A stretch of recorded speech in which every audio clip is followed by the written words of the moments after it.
The virtual CISO moment is brought to you by vCISO Services, a leading provider of quality and experienced virtual chief information security officers for small and mid-sized businesses. Check them out at vcisoservices.com. Hi, I'm Greg Schaefer, and welcome to the virtual CISO moment. And this is actually our first end of month Wednesday special, and we have a very special guest with us today.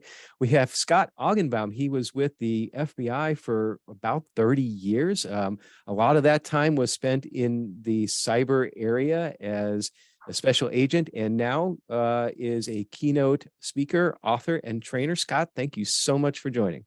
It is so good to see you. Last time I saw you, you were just climbing up a rope. Yeah, I know. And I should say that too. It's like, in addition to all those extensive qualifications, you and I have known each other for we can measure it in decades now, and good friend, and happy to know you. And that reminds me, I haven't climbed rope in the gym for a while. So We'll get back there, okay? I will. So I know a lot of your history, obviously, and I know a lot of folks do, because you're well known not only in Nashville, but also nationally and internationally for what you do. I appreciate your service and everything that you've done. But can you kind of step us through why and how you first got involved with the FBI and how that migrated to cyber, and then why, after retiring, you decided to continue on the mission that you do? Well, if you would have told me, Greg, that some 34 years ago today, that this kid from Brooklyn, New York, who barely graduated community college, would be retired from the FBI, living in Nashville, Tennessee, wrote a book about cybercrime, and had Wait. I forgot to plug it. I'm sorry. He's also the author of this book, The Secret to Cybersecurity. So it's a great read. Sorry, go ahead. Oh, and also happened to be, on the Dr. Phil show in front of millions of people, and not about something that I was trying to hide from my background either. I would have said no friggin' way, not my life at all. I got involved in the FBI when I was 20 years old because of my mom, who filled out an application for me to become a file clerk with the FBI, making $5.50 an hour in 1988. At 87 years old, she still reminds me that this was part of her grand plan to keep me out of jail. And that was a good rate for back then, too. Well, no. Hey, listen, one of the things the FBI you couldn't really do was you couldn't hang out with your drug dealer friends anymore. And unfortunately, when you grew up in Brooklyn, New York in the 80s, that was about 98% of my friends. Surrounded by a lot of positive role models, got my act together, went back to school, started working on an MBA in finance and technology. Opportunity opens up to become an agent in 94. Mm-hmm. And I jump on the opportunity. I get my first office of assignment in Syracuse, New York. And if you ask me to define the role of an FBI agent in 1995, I'm going to say it's so easy and simple. Bad people do bad things to good people. I work with state and local cops. We put bad guys in jail. Mm-hmm. Simple, fun, exciting job for this 27-year-old kid from Brooklyn. A gun, a badge, a bulletproof vest, playing cops and robbers with my friends. So exciting. And one of the things I quickly discover is the harder you work, the more bad people you put in jail, the better you feel about yourself. Now, I don't realize this as I'm going through it, but it's that whole dopamine effect. Uh-huh. I get stuck into working cybercrime in 98 because I have the qualification that the FBI needed at the time. They needed somebody who knew how to use America Online. By default, I become the cyber guy in the office, which is not the fun and sexy job to have. I mean, because back in 98, we're chasing thrill seekers, we're chasing amateurs. And then about 99 or so, cyber takes a little bit more of a sinister turn because we start dealing with e-commerce. The events of September 11th changed the FBI completely forever. Counterterrorism, number one priority, counterterrorism, number two, cybercrime, number three. I get involved I go to Washington, D.C. for 3 years to work in the FBI cyber division, and all of my friends make fun of me.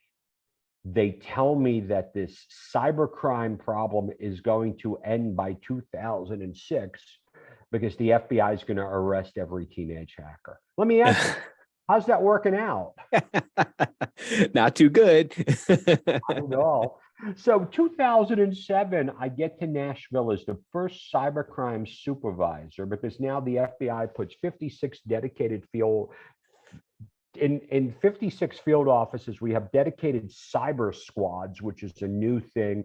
We have a staff, and now it's my job to train up these IT guys who the FBI hires and puts guns in their hand after 16 weeks at the FBI Academy, who really don't know how to talk to people and interact with people. And I think that I'm going to take my criminal experience as an agent and apply it to cyber, and it's just going to be easy. Uh-huh. But, from 2007 until almost I retire, I get a chance, Greg, to interview almost 1,000 victims. I meet them face to face. I feel their pain, and I want to say today, I just, it scars you, because here's what I call the cornerstone of what I talk about, which is the 4 truths about cybersecurity. And, you're in the business. I know you for a long time. So I want to get your feedback on these 4 truths. Okay. Because I'm waiting for someone to call me out on it, because, I don't consider myself an expert. I consider myself the guy who answered the phone and dealt with 1,000 people. So here's the commonalities. The first one is, none of my victims ever expected to be a victim because they didn't think they had anything worth stealing, or they were located in Nashville, Tennessee, and obviously there's a force field, because nobody would target a healthcare company in Tennessee when you can target a healthcare company in New York. True. I will say that one is true, and it's actually a serious problem with small and mid-sized businesses, because you still have that perception that, well, they're only going to go after the big targets. And actually, it's completely flipped around now, because the big targets have put in strong cybersecurity programs, and it's the small targets that are the ones that don't have the program in place. And you might think that, well, there's not much there to steal, but we're talking not margin, we're talking volume here. So I would say number one, yes, no pushback on that. Do I have your permission to make fun of the healthcare sector in Nashville, Tennessee? I mean, I don't want to burn any bridges or anything, but Scott, you can do whatever you want. That's the greatest part. So here I am, and I'm with the FBI, and as quickly as I'm getting things coming in, I'm trying to go out and educate the public. So I would go over, and we all know that Nashville is the Silicon Valley of healthcare. And so I would go over and I would talk to companies, and I would say, are you concerned about being a victim of cybercrime? And they would go, no, we are a small business. What's your definition revenue-wise? What's your definition of a small business? Well, that's actually a pretty good question. The way the way I frame it, let me explain how I frame it, because I look at it from where, of course, my firm, we provide virtual chief information security officer services for businesses that don't need to hire a full-time one. So then it becomes, well, where is that over under for them to hire a full-time one? You can extrapolate that and say, well, that's the over under for small, mid-sized business as opposed to larger. Generally speaking, let's say 300 employees, 100 million in revenue. Generally speaking, generally. All right, that's a small business. But when you start coming down into things, I had a company with $500 million in revenue tell me they were a small business. Yeah, and that's ridiculous. I mean, but then at the same time, you can have a $10 million business that doesn't have a dedicated IT person.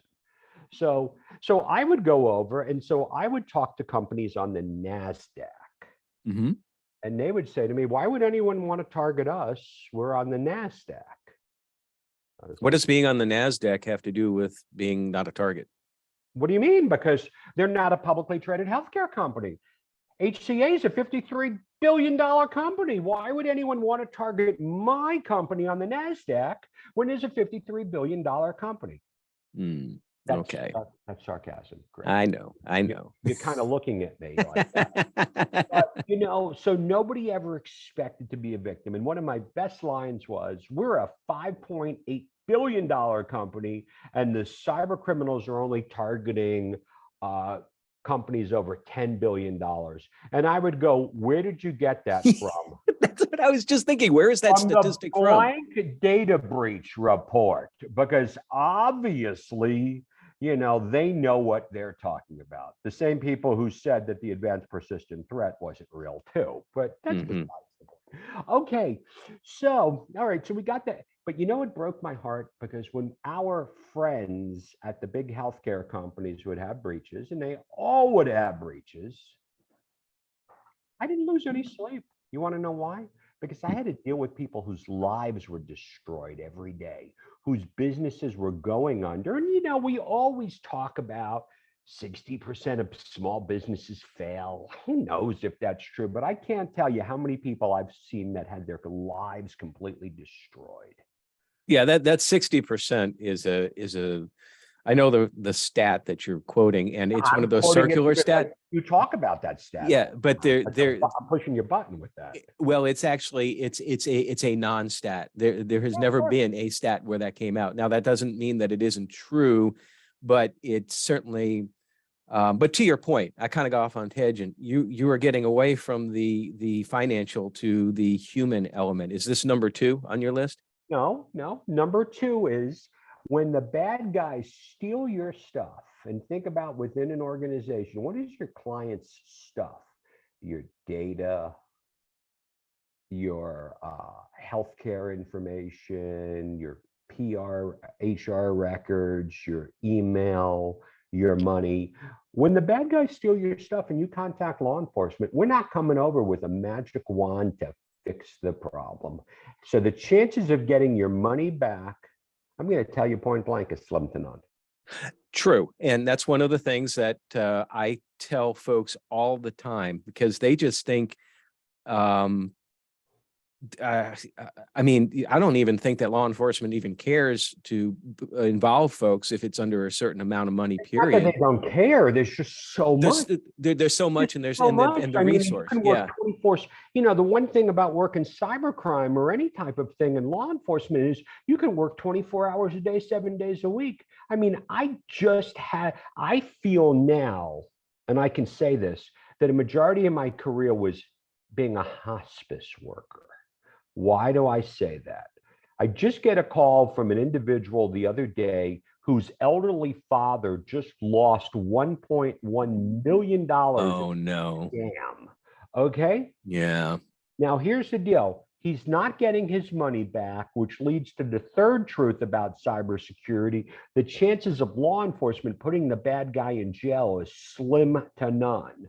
So I can't get the money back. I can't put the bad guy in jail. Why can I not get the money back? Because he transferred the money 2 months ago. Money's gone. The bad guys are located overseas. Well, even from a banking perspective, I think a truism in banking was that, because I was a bank CISO for a while, that if it's not gotten back anything within 24 hours, none of it's coming back. None. And the chances of getting anything back in the beginning is still going to be slim. Sometimes you can get some back. So 2 and 3 kind of point me towards, yes, I agree with them, but they point me towards the incredible need for a solid cybersecurity program and preventative, because you don't want to get into a car accident and hope that the surgeon will save your life. You want to not get into a car accident. And it's the same thing here. Well, as I'm going to allude to the fourth truth. Okay. But during my career, look at me as a young FBI agent. The harder I work, the more bad people I put in jail, the better I feel about myself.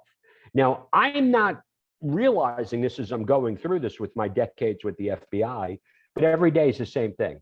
I can't get their money back. I can't put the bad guys in jail. I'm getting literally my ass kicked by people going, what do you mean you can't get my father's $1.1 million back? What do you mean you can't get the money from the church back? What do you mean you can't help the kid, or the ransomware, which we're going to talk another episode about ransomware, because I can't even go into it now. There's so much. But then I realized, and I remember sitting down talking to Victor Rodriguez, who was my partner for years, who's the most technically trained guy in the world. I went like this. It dawned on me. I'm like, it's the same thing over and over again. So the fourth truth about cybersecurity is that a majority of the incidents that I dealt with easily could have been prevented if my end users were only armed with some core pieces of information. Mhm. And that is what was the epiphany, which when I retired when I was 50, I turned down a ton of business development jobs. I've turned down sales jobs to follow my passion, which is the only, when I discovered this about 2 years before I retired, I never turned down an opportunity to talk. I never turned down an opportunity to share what I learned when I was with the FBI. And that's what drove me to where I am now, almost 4.5 years since I retired. Well, now I remember vividly when you and Victor came to when I was CISO for Metro Nashville and did a presentation. And at first wasn't really sure why the FBI was coming in to talk to us. It's like, is there something wrong? But I realized early on that what you guys were doing, and this may have been sort of at the beginning of this endeavor, is that you were actually reaching out to not only government, but small businesses, mid-sized businesses, and proactively like saying, look, these are the things we've seen. These are the bad things that can happen. You're not going to get your stuff back, but these are the things you need to try to think about in order to prevent you from doing that. It's like you how many businesses did you talk to during that time? I talked to a lot of businesses. I'm going to say I probably did over 1,000 presentations, and that's where I learned my skill set of presenting and Hmm. going out. And that's what I end up doing today. And what I tell people all the time is, hey, listen, if 90% of the stuff could have been prevented, why don't we do that first? And I ruffle a lot of feathers because you know what? I'm like, people tell me, hey, I'm PCI compliant and I'm HIPAA compliant. And I go, big deal. So were all of my other victims. Yeah, the mental image I had in my mind, and I'm dating myself here, is Archie Bunker saying, "Well, whoop-de-doo." Yeah, yeah, no, So, exactly. But when you have people who do that for a living, they kind of get pissed off at you. So here's the other little thing that I'm going to throw in here. In okay. 2015, when I was with the FBI, according to Cybersecurity Ventures, the cybercrime problem was a $3 trillion problem. And by 2021, it went up to a $6 trillion global problem. And by 2025, it's going up to a $10 trillion problem. So let's track this. Is the cybercrime problem predicted to get better or get worse? Well, it's obviously getting worse. Well, it depends upon which side you're on. If you're a cyber criminal, it's getting better. Oh, yeah. But yeah, no, generally it's getting worse. It's becoming more lucrative. And why is That that? doesn't, that doesn't, that does not bother me as much. We collectively are spending more money on trying to be safe, but the problem is getting worse. So what does that mean? And this drives the vendors crazy. I love going down this path. You are Well, going to continue to spend more and more money, and the problem's going to get worse. Well, I think I know where you're going, and maybe not, but I'm going to opine on that. I see way too much of people thinking that all that they need to do is to get in some sort of whiz bang tool, better log manager, better analyzer, and this and that. And that's not doing it, because Okay, it's the let's even people and take that one processes step. with the technology. Okay, let's take that let's take that one step down. Forget about people processes. When your elderly parents think that they're prepared for cybercrime, what do they say they have? We have identity theft protection and we have antivirus. Right. Whoop-de-doo. Okay. Well, 90, it's one of those things. Like, I have always in my career used the car analogy. So it's just like, I mean, you have a car which has an accelerator, a brake, headlights, wipers, this and that. But if you don't use them effectively, or if you go beyond the performance specifications of the vehicle or driving or the road, then you're not ultimately protected completely because you have these things in place. It's the same thing. Antivirus will help, firewalls will help, identity theft protection will help. All these things will help, but I think sometimes people just think that, oh, I got all this stuff. That's great. I mean, back in the day, small businesses, I don't think I've actually heard this now for about 2 or 3 years. You might still hear it. It's like, we got a firewall, we're fine. oh, don't get me going. Come on. And it's like, I mean, there was a commercial that I remember being on the radio as recently as a few years ago from some company out there that makes small Soho routers, and I won't say who they are, that might begin with a B and be some sort of a fish, but I won't go any further. But the commercial was basically along the lines of hey, I'm worried about cybersecurity. Well, that's okay, Joe. We have this device in here and we are secure. And every time I'd hear that, I'd want to throw up in my truck. Mhm. So I think that that's the same analogy with like people. Yeah. And one of the things that I created, uh, and it just came out of sitting on the beach in Puerto Rico and drinking a couple of beers, was after listening to a podcast, I created what I called the cyber secure mindset. It's not a product, it's not a service, it's a way of thinking about the problem. So I created a very, very simple framework of 10 points. And what did I do with the FBI? I had a very unique opportunity to sit here and to interview 1,000 victims. And I identified patterns. Now, identifying patterns is really important, but if you can create your own patterns and you can go over there, and that's what I do now, because here's what I tell everyone. Look, you don't need to hire me to speak. You don't even need to read my book. Here, just download this one piece of 3 sheets of paper and go implement these things. I'm going to give you a link to my landing page for your listeners to get that, and go do it yourself. Okay. So that is that cybersecurity-mindset.com? No, that was already taken by a big information company. It's cybersecuremindset.com. And it's a very, very simple landing page. And on that landing page, you're going to give me your email, and I'm going to give you my framework. I'm going to give you the business email compromise guide from the FBI and the ransomware guide from 2016, because I just want to prove to you that it's the same stuff we're talking about today. And also going to provide you with 2 free chapters, the best chapters of my book, which is Keeping Kids Safe and Keeping Your Elderly Parents Safe. Because that to me is that's why I live a passion project life. I do what I love to do. So let's talk a little bit about the book. You said that there's 10 chapters in here and you give away 2 free 18. Okay. I don't know where I got the 10 from. I'm sorry. And it ends in my framework. I created a Oh, framework. okay. Because let me tell you, if you read the book, I don't know, maybe you'll be safe. And let me give you my book plug. If you're looking to read a good book by an FBI agent who saved the day and put a lot of bad guys in jail, don't read my book. That's not what it's about. Okay?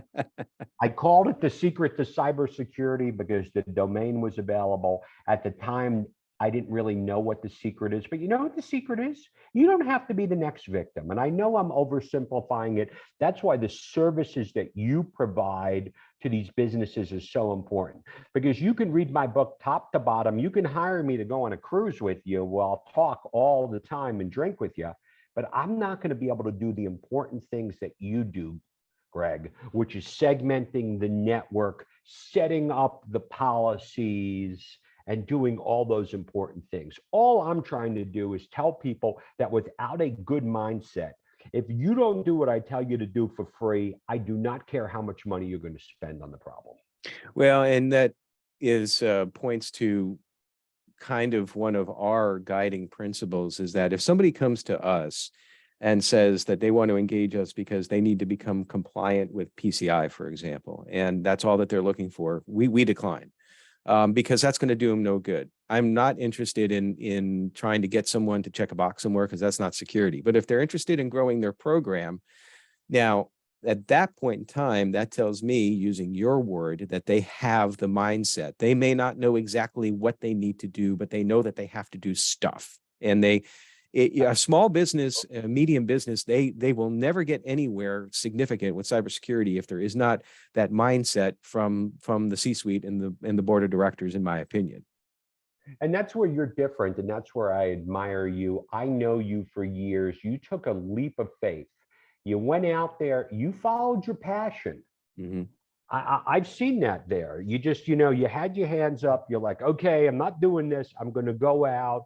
You took that risk. Well, it was incredibly frustrating to see. I think that we share that same frustration. We've talked about this, to keep on seeing instances where businesses were getting dinged when they didn't need to get dinged. And in some cases, whether it's 60% or not, a lot of times it would kill the business. And then you would see our friends going out and going like this. Hey, let me do a compliance audit on your network. And that's all you need. Yeah. I hate to say it. And that's why, when I honestly, I refer you out all the time. because you know what? You have Check, the check is in the mail. I don't listen. Listen, thank you for paying your taxes. So I got my great pension, and that's There why. you go. You know what? But that's the whole thing here. You're not doing it. You didn't go out there like myself. A lot of my peers are going out and speak, and they're selling products, they're selling services. I'm Hmm. providing knowledge. I've never advertised in 4.5 years. I've never told one person to buy my book. I'm always afraid to tell. I never tell anyone. I post videos on LinkedIn every day because I want people to get a cyber secure mindset. And then when people call me up, this is what I tell them. You don't need to hire me. Just go watch my videos. Hmm. And at Well, that point, I know I have someone who wants to spend more time with me so they can take what I've learned in 30 years with the FBI and I could teach it to them so they can bring it back to their company. and you bring up also a good point. Maybe it's a little tangential, just talking about small businesses and marketing and all that. You say you never really spend anything on marketing. I mean, I mean, going out and doing ads. Obviously, everybody has to have a website and this and that. One of the most remarkable things is that everybody in the information security community knows you, particularly within the Nashville area. It's like, I mention your name and they're like, and the reason why is because your passion has driven you to go out and proactively do these talks. I've seen you talk at many different events, and I'm very happy to see you continuing with this. Well, what do you see as where are you going with this initiative now? Continue to speak, continue to mentor, and continue to develop the training program that you're doing? Well, I read a great book by Daniel Pink, and I think it was about motivation. This doesn't feel like work. Like Hmm. I tell my wife and some friends I don't have a job, and they're like, "What are you talking about?" I do what I love to do. Hmm. If I go out and I provide information to people, they come to me. It's this crazy thing. I talked to a couple of my friends who are making bank and information security. They go, look, I'm going to do this 3 years and get out of the business. My end game is death. Honestly, I love I love what I do. And that's just that simple. I am going to continue to do it and just keep focusing, partnering with people like you, going out. So I tell everyone, follow me on LinkedIn, go to my website. Um, for anyone who's really going to listen, who goes to my website, I'm going to give you access. I put my audio book. That's my thing. I'm going to give you access to my audio book. If you reach out to me through my landing page, you're going to get an email. I'm building courses around it. The more people I help, the better I feel about myself. And also the more business I get too. So having a blast. It was just such a great time spending with you. What time are you going to be at the gym later? I don't know if I'm going to make it. I have to go somewhere today, but well, a couple of things to wrap up because we are almost out of time, and that's the first thing I want to say. That it's just like we're going to have to do another episode of this because I mean I could talk with you forever. Your passion is contagious, and I share it. And I was just talking with my wife a couple of days ago about the end game, and I'm like, I think I'm going to end up doing this in some way, shape, or form until I'm done in this world right now. So. But okay, so you're on LinkedIn. We're going to have the website in the show notes, and we're going to have links to your LinkedIn site on the show notes. Um, let's do this I'm an, again I'm, sometime. I'm an easy guy to find. Okay. Good. Now, I think that there was a time some time ago that you did not want to be on social media, and now Oh, you are don't, embracing that's it. for our next episode, which is Okay. the day I swore that I would never be on LinkedIn, and now I got 11,000 followers. So okay. That's awesome. Well, listen, Scott, I appreciate the conversation so much, and let's plan to do a part 2. Okay. Absolutely. Good to see you. Thank you, my friend. All right, everybody else, stay secure.